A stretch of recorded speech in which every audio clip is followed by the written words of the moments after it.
How to download all messages on Instagram at once. This tutorial shows you how to export your entire message history in one go. First, open the Instagram app on your Android device. From there, tap your profile picture at the bottom right. After that, tap the three lines, which takes you directly to Settings. At this point, tap Account Center. Following this, scroll down and tap Your Information and Permissions.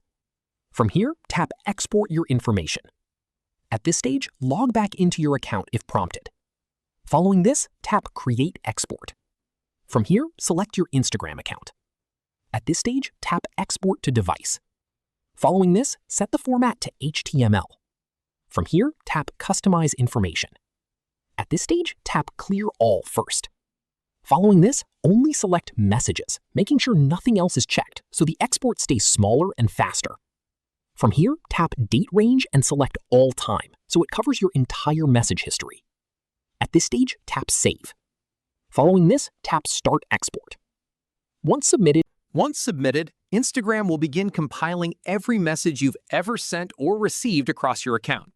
Following this, you'll get an email once it's ready to download, usually taking anywhere from a few minutes to a few hours, depending on how much data there is. That's how you download all messages on Instagram at once. If this helped, drop a like, subscribe for more Android tutorials, and hit the bell so you don't miss the next one. Catch you then!